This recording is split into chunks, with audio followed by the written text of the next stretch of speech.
Richard of York, 3rd Duke of York, was a leading English magnate, a great-grandson of King Edward III through his father and a great-great-great-grandson of that king through his mother. He inherited great estates, and served in various offices of state in France at the end of the 100 Years' War, and in England, ultimately governing the country as Lord Protector during Henry VI's madness. His conflicts with Henry's wife, Margaret of Anjou, and other members of Henry's court, as well as his competing claim on the throne, were a leading factor in the political upheaval of mid-15th-century England, and a major cause of the Wars of the Roses. Richard eventually attempted to take the throne but was dissuaded, although it was agreed that he would become king on Henry's death. Within a few weeks of securing this agreement, he died in battle. Although Richard never became king himself, he was the father of Edward IV and Richard III.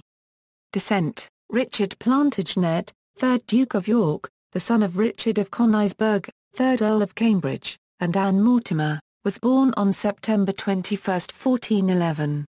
His mother Anne was the daughter of Roger Mortimer, 4th Earl of March and Eleanor Holland, and was the great-granddaughter of Lionel of Antwerp, the second surviving son of Edward III. This arguably gave Anne and her family a claim to the throne superior to that of the House of Lancaster, though not through a continuous male line. On his father's side, Richard had a claim to the throne through a direct male line of descent, being the grandson of King Edward III's fourth surviving son, Edmund of Langley, 1st Duke of York, and his first wife, Isabella of Castile. Richard's mother, Anne, is said to have died giving birth to him, and his father, the Earl of Cambridge, was beheaded on August 5, 1415 for his part in the Southampton plot against King Henry V. Although the Earl's title was forfeited, he was not attainted, and the 4-year-old orphan Richard was his father's heir. Richard had an only sister, Isabel, Countess of Essex. Within a few months of his father's death, Richard's childless uncle, Edward of Norwich, 2nd Duke of York, was slain at the Battle of Agincourt on October 25, 1415. After some hesitation, Henry V allowed Richard to inherit his uncle's title in the lands of the Duchy of York. The lesser title and greater estates of the Earldom of March also became his on the death of his maternal uncle Edmund Mortimer, 5th Earl of March, on January 19, 1425. The reason for Henry's hesitation was that Edmund Mortimer had been proclaimed several times to have a stronger claim to the throne than Henry's father, Henry IV of England, by factions rebelling against him. However, during his lifetime, Mortimer remained a faithful supporter of the House of Lancaster. Richard of York already had the Mortimer and Cambridge claims to the English throne. Once he inherited the March, he also became the wealthiest and most powerful noble in England, second only to the king himself. Childhood and upbringing: as he was an orphan, Richard's income became the property of, and was managed by, the Crown. Even though many of the lands of his uncle of York had been granted for life only, or to him and his male heirs, the remaining lands, concentrated in Lincolnshire and Northamptonshire, Yorkshire, and Wiltshire and Gloucestershire, were considerable. The wardship of such an orphan was therefore a valuable gift of the Crown, and in October 1417 this was granted to Ralph Neville, 1st Earl of Westmoreland, with the young Richard under the guardianship of Robert Waterton. Ralph Neville had fathered an enormous family and had many daughters needing husbands. As was his right, in 1424 he betrothed the 13-year-old Richard to his daughter Cecily Neville, then aged 9. In October 1425, when Ralph Neville died, he bequeathed the wardship of York to his widow, Joan Beaufort.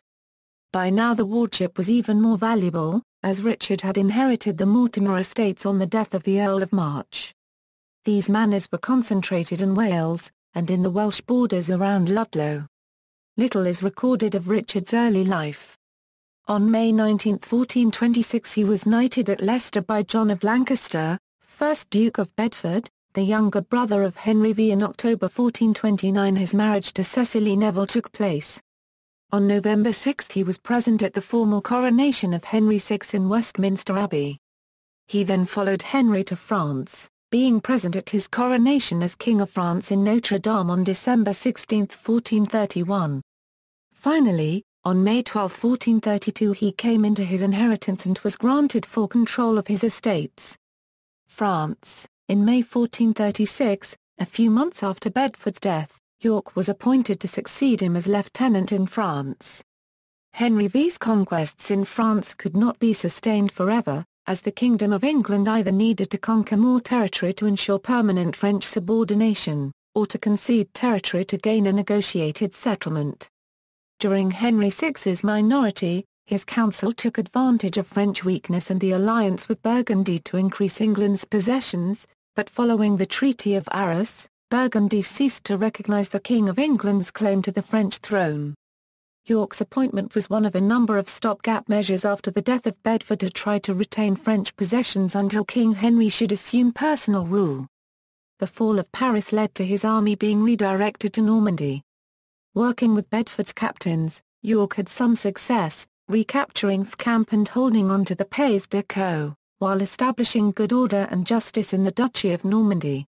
However, he was dissatisfied with the terms under which he was appointed, as he had to find much of the money to pay his troops and other expenses from his own estates. His term of office was nevertheless extended beyond the original 12 months, and he returned to England in November 1439. In spite of his position as one of the leading nobles of the realm, he was not included in Henry VI's council on his return. France again. Henry turned to York again in 1440 after peace negotiations failed. He was reappointed Lieutenant of France on July 2, this time with the same powers that the late Bedford had earlier been granted. As in 1437, York was able to count on the loyalty of Bedford's supporters, including Sir John Fastolf and Sir William Oldhall. However, in 1443 Henry put the newly created John Beaufort, 1st Duke of Somerset, in charge of an army of 8,000 men, initially intended for the relief of Gascony. This denied York much-needed men and resources at a time when he was struggling to hold the borders of Normandy. Not only that, but the terms of Somerset's appointment could have caused York to feel that his own role as effective regent over the whole of Lancastrian France was reduced to that of governor of Normandy. Somerset's army achieved nothing, and eventually returned to Normandy, where Somerset died. This may have been the start of the hatred that York felt for the Beaufort family, that would later turn into civil war. English policy now turned back to a negotiated peace with France, so the remainder of York's time in France was spent in routine administration and domestic matters. Duchess Cecily had accompanied him to Normandy, and his children Edward, Edmund and Elizabeth were born in Rouen. Ireland. York returned to England on October 20, 1445. At the end of his 5-year appointment in France. He must have had reasonable expectations of reappointment. However, he had become associated with the English in Normandy who were opposed to the policy of Henry VI's council towards France, some of whom had followed him to England. Eventually the lieutenancy went to Edmund Beaufort, 2nd Duke of Somerset, who had succeeded his brother John. During 1446 and 1447 York attended meetings of Henry VI's council and of Parliament, but most of his time was spent in administration of his estates on the Welsh border. His attitude toward the council's surrender of Maine, in return for an extension of the truce with France and a French bride for Henry, must have contributed to his appointment on July 30 as Lieutenant of Ireland. In some ways it was a logical appointment, as Richard was also Earl of Ulster and had considerable estates in Ireland, but it was also a convenient way of removing him from both England and France. His term of office was for 10 years, ruling him out of consideration for any other high office during that period. Domestic matters kept him in England until June 1449, but when he did eventually go, it was with Cecily and an army of around 600 men. This suggests a stay of some time was envisaged. However, claiming lack of money to defend English possessions, York decided to return to England. His financial state may indeed have been problematic, since by the mid-1440s he was owed £38,666 by the Crown, and the income from his estates was declining. Leader of the opposition, in 1450, the defeats and failures of the previous 10 years boiled over into serious political unrest. In January, Adam Mollyens, Lord Privy Seal and Bishop of Chichester, was lynched. In May the chief counsellor of the king, William de la Pole, 1st Duke of Suffolk, was murdered on his way into exile. the House of Commons demanded that the king take back many of the grants of land and money he had made to his favourites. In June, Kent and Sussex rose in revolt. Led by Jack Cade, they took control of London and killed John Fons, 1st Baron Say and Seal, the Lord High Treasurer of England. In August, the final towns held in Normandy fell to the French, and refugees flooded back to England. On September 7, York landed at Beaumaris. Evading an attempt by Henry to intercept him, and gathering followers as he went, York arrived in London on September 27. After an inconclusive meeting with the king, York continued to recruit, both in East Anglia and the West.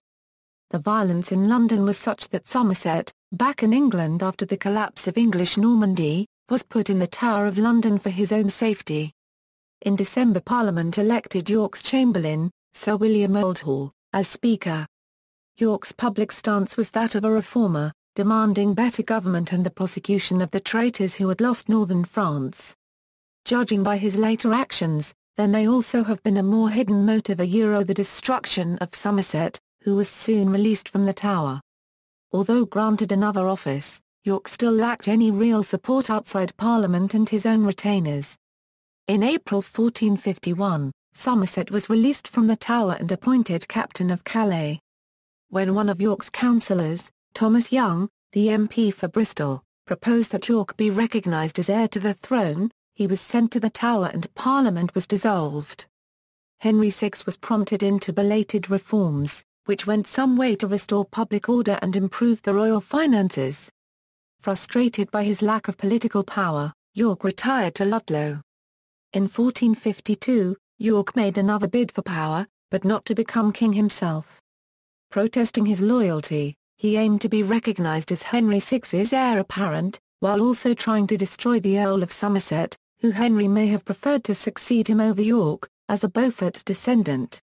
Gathering men on the march from Ludlow, York headed for London, to find the city gates barred against him on Henry's orders. At Dartford in Kent, with his army outnumbered, and the support of only 2 of the nobility, York was forced to come to an agreement with Henry. He was allowed to present his complaints against Somerset to the king, but was then taken to London and after 2 weeks of virtual house arrest, was forced to swear an oath of allegiance at St. Paul's Cathedral. Protector of the realm, by the summer of 1453, York seemed to have lost his power struggle.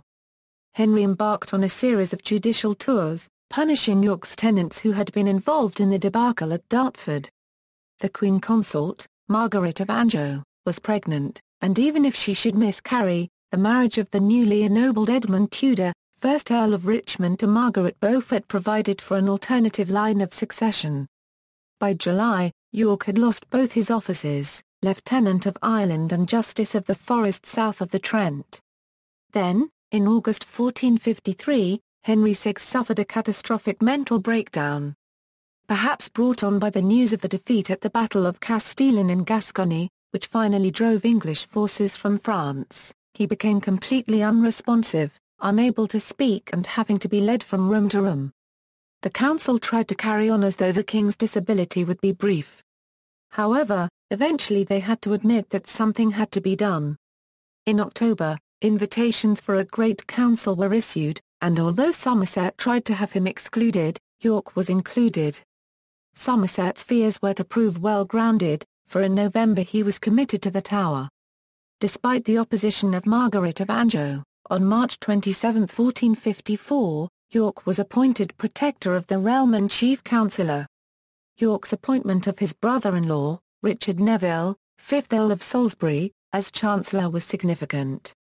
Henry's burst of activity in 1453 had seen him try to stem the violence caused by various disputes between noble families. These disputes gradually polarized around the long-standing Percy Neville feud. Unfortunately for Henry, Somerset became identified with the Percy cause. This drove the Nevilles into the arms of York, who now for the first time had support among a section of the nobility. St. Albans, according to the historian Robin Story, if Henry's insanity was a tragedy, his recovery was a national disaster. When he recovered his reason in January 1455, Henry lost little time in reversing York's actions. Somerset was released and restored to favour. York was deprived of the captaincy of Calais and of the office of Protector. Salisbury resigned as Chancellor.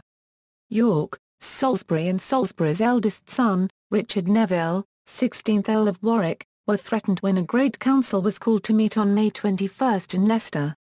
York and his Neville relations recruited in the north and probably along the Welsh border.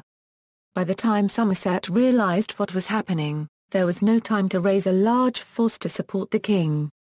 Once York took his army south of Leicester, thus barring the route to the Great Council, the dispute between him and the king regarding Somerset would have to be settled by force. On May 22, the king and Somerset arrived at St Albans, with a hastily assembled and poorly equipped army of around 2,000. York, Warwick and Salisbury were already there, with a larger and better equipped army. More importantly, at least some of their soldiers would have had experience in the frequent border skirmishes with the Kingdom of Scotland and the occasionally rebellious people of Wales. The First Battle of St Albans, which immediately followed, hardly deserves the term battle.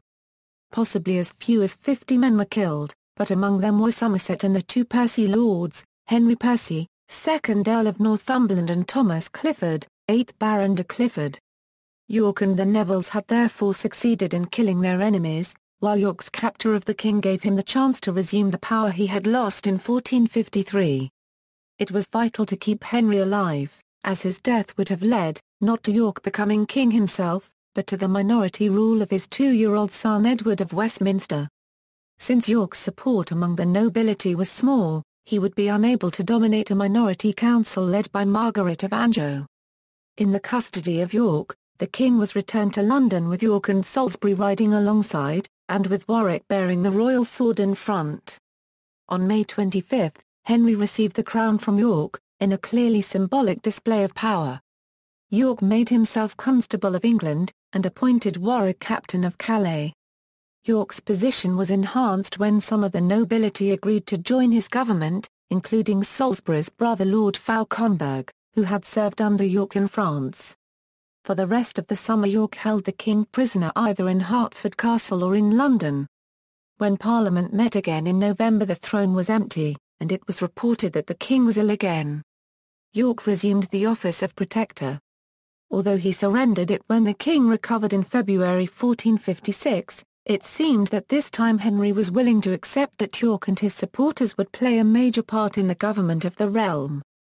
Salisbury and Warwick continued to serve as councillors, and Warwick was confirmed as captain of Calais. In June, York himself was sent north to defend the border against a threatened invasion by James II of Scotland. However, the king once again came under the control of a dominant figure, this time one harder to replace than Suffolk or Somerset. For the rest of his reign, it would be the Queen, Margaret of Anjou, who would control the king. Loveday, although Margaret of Anjou had now taken the place formerly held by Suffolk or Somerset, her position, at least at first, was not as dominant. York had his lieutenancy of Ireland renewed, and he continued to attend meetings of the council. However, in August 1456 the court moved to Coventry, in the heart of the Queen's lands. How York was treated now depended on how powerful the Queen's views were. York was regarded with suspicion on three fronts. He threatened the succession of the young Prince of Wales. He was apparently negotiating for the marriage of his eldest son Edward into the Burgundian ruling family. And as a supporter of the Nevilles, he was contributing to the major cause of disturbance in the kingdom, the Percy-Neville feud. Here, the Nevilles lost ground. Salisbury gradually ceased to attend meetings of the council. When his brother Robert Neville, Bishop of Durham, died in 1457, the new appointment was Lawrence Booth. Booth was a member of the Queen's inner circle. The Percys were shown greater favour both at court and in the struggle for power on the Scottish border. Henry's attempts at reconciliation between the factions divided by the killings at St Albans reached their climax with the Loveday on March 24, 1458. However, the lords concerned had earlier turned London into an armed camp, and the public expressions of amity seemed not to have lasted beyond the ceremony. Ludford, in June 1459, a great council was summoned to meet at Coventry. York, the Nevilles and some other lords refused to appear, fearing that the armed forces that had been commanded to assemble the previous month had been summoned to arrest them. Instead, York and Salisbury recruited in their strongholds and met Warwick, who had brought with him his troops from Calais, at Worcester. Parliament was summoned to meet at Coventry in November, but without York and the Nevilles. This could only mean that they were to be accused of treason. On October 11, York tried to move south, but was forced to head for Ludlow. On October 12, at the Battle of Ludford Bridge, York once again faced Henry just as he had at Dartford 7 years earlier.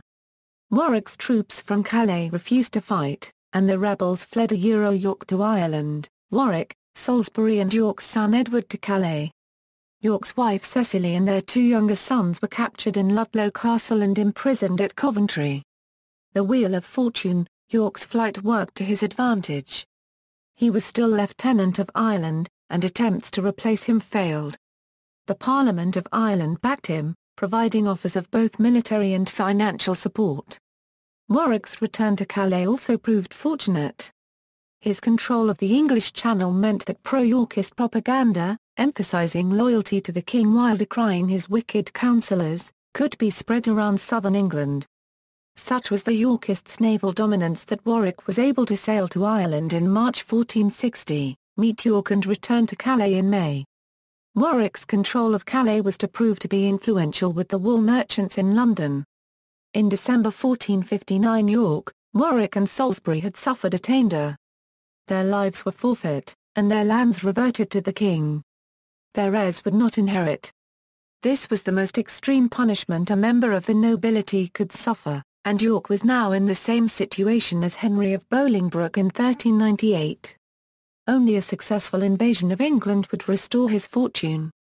Assuming the invasion was successful, York had 3 options: become protector again, disinherit the king so that York's son would succeed, or claim the throne for himself. On June 26, Warwick and Salisbury landed at Sandwich. The men of Kent rose to join them. London opened its gates to the Nevilles on July 2. They marched north into the Midlands, and on July 10, they defeated the Royal Army at the Battle of Northampton, and captured Henry, whom they brought back to London. York remained in Ireland. He did not set foot in England until September 9, and when he did, he acted as a king. Marching under the arms of his maternal great-great-grandfather Lionel of Antwerp, 1st Duke of Clarence, as he approached London he displayed a banner of the coat of arms of England. A parliament which was called to meet on October 7 repealed all the legislation of the Coventry Parliament the previous year. On October 10, York arrived in London and took residence in the Royal Palace. Entering Parliament with his sword borne upright before him, he made for the empty throne and placed his hand upon it, as if to occupy it. He may have expected the assembled peers to acclaim him as king, as they had acclaimed Henry Bolingbroke in 1399. Instead, there was silence. Thomas Bourchier, the Archbishop of Canterbury, asked whether he wished to see the king. York replied, "I know of no person in this realm that wisheth not to wait on me, rather than I of him." This high-handed reply did not impress the Lords. The next day, Richard advanced his claim to the crown by hereditary right, in proper form. However, his narrow support among his peers led to failure once again. After weeks of negotiation, the best that could be achieved was the Act of Accord, by which York and his heirs were recognised as Henry's successor. However, Parliament did grant York extraordinary executive powers to protect the realm, and made him Prince of Wales and Lord Protector of England on October 31, 1460. With the king effectively in custody, York and Warwick were the de facto rulers of the country. Final campaign and death. While this was happening, the Lancastrian loyalists were rallying and arming in the north of England. Faced with the threat of attack from the Percys, and with Margaret of Anjou trying to gain the support of the new King James III of Scotland, York, Salisbury and York's second son Edmund, Earl of Rutland headed north on December 2. They arrived at York's stronghold of Sandal Castle on December 21 to find the situation bad and getting worse. Forces loyal to Henry controlled the city of York, and nearby Pontefract Castle was also in hostile hands. On December 30, York and his forces sorted from Sandal Castle. Their reasons for doing so are not clear. They were variously claimed to be a result of deception by the Lancastrian forces, or treachery, or simple rashness on York's part. The larger Lancastrian force destroyed York's army in the resulting Battle of Wakefield. York was killed in the battle. Edmund of Rutland was intercepted as he tried to flee and was executed, possibly by John Clifford, 9th Baron de Clifford, in revenge for the death of his own father at the First Battle of St. Albans. Salisbury escaped but was captured and executed the following night. York was buried at Pontefract, but his head was put on a pike by the victorious Lancastrian armies and displayed over Micklegate Bar at York, wearing a paper crown. His remains were later moved to Church of St. Mary and All Saints, Fotheringay. Legacy. Within a few weeks of Richard of York's death, his eldest surviving son was acclaimed King Edward IV, and finally established the House of York on the throne following a decisive victory over the Lancastrians at the Battle of Towton. After an occasionally tumultuous reign, he died in 1483 and was succeeded by his son as Edward V, and York's youngest son succeeded him as Richard III. Richard of York's grandchildren included Edward V and Elizabeth of York. Elizabeth married Henry VII, founder of the Tudor dynasty, and became the mother of Henry VIII, Margaret Tudor and Mary Tudor. All subsequent English monarchs have been descendants of Elizabeth of York. In literature, Richard appears in Shakespeare's Henry VI, Part 1, in Henry VI, Part 2 and in Henry VI, Part 3. Richard of York is the subject of the popular mnemonic Richard of York gave battle in vain to remember the colours of a rainbow. Titles, styles, honours and arms, ancestry. Richard was descended from English and Castilian royalty, as well as several major English aristocratic families. Issue. His children with Cecily Neville include, Joan of York, Anne of York. Married to Henry Holland, 3rd Duke of Exeter and Thomas St. Leger. Henry of York. Edward IV of England. Married to Elizabeth Woodville. Edmund, Earl of Rutland. Elizabeth of York. Married to John de la Pole, 2nd Duke of Suffolk. Margaret of York. Married to Charles the Bold, Duke of Burgundy. William of York. John of York. George, Duke of Clarence. Married to Lady Isabel Neville. Parents of Lady Margaret Pole, Countess of Salisbury. Thomas of York. Richard III of England. Married to Lady Anne Neville, the sister of Lady Isabel, Duchess of Clarence. Ursula of York. See also, footnotes. References, Cockayne, George Edward. The Complete Peerage, edited by H.A. Doubleday 8. London, St. Catherine Press pp. 445 €53. Griffiths, R.A. Mortimer, Edmund, 5th Earl of March and 7th Earl of Ulster. Oxford Dictionary of National Biography. Retrieved October 2, 2012. Subscription required. Harris, G. L. Richard, Earl of Cambridge. Oxford Dictionary of National Biography. Retrieved October 4, 2012. Richardson, Douglas. Magna Carta Ancestry, A Study in Colonial and Medieval Families, ed. Kimball G. of Erringham 3. Salt Lake City ISBN 144996639-X, Richardson, Douglas. Magna Carta Ancestry, A Study in Colonial and Medieval Families, ed. Kimball G. of Erringham 4. Salt Lake City ISBN 14409922709, Tout, Thomas Frederick. Mortimer, Edmund de 39. Dictionary of National Biography, 1885 €1890 ppA 123 €5. Retrieved October 2, 2012. Literature, Goodman, Anthony. The Wars of the Roses. Routledge and Kagan 1990 ISBN 0-415-05264-5. Griffiths, R.A., The Reign of Henry VI ISBN 0-7509-3777-7. Hay, Philip. From Wakefield to Towton. Pen and Sword Books 2002 ISBN 0-85052-825-9. Harris, G.L., The Struggle for Calais, An aspect of the rivalry between Lancaster and York, English Historical Review LXXV. 1960, 30. Hicks Warwick the Kingmaker ISBN 0-631-23593-0. Hilliam, David Kings, Queens, Bones and Bastards Sutton Publishing 2000 ISBN 0-7509-2340-7. Jacob, E. F., The Oxford History of England, the 15th Century, 1399 €1485 ISBN 0-19-821,714-5. Johnson Richard Duke of York ISBN 0-19-820,268-7. Rouse, A. L. Bosworth. Field and the Wars of the Roses, Wordsworth Military Library, 1966 ISBN 1-85326-691-4. Story, Robin the End of the House of Lancaster Sutton Publishing 1986 ISBN 0-86299-290-7. Wolfe Henry 6 ISBN 0-300-08926-0. External links, Webb, Alfred. A. York, Richard, Duke of. A Compendium of Irish Biography. Dublin, M. H. Gill and Son.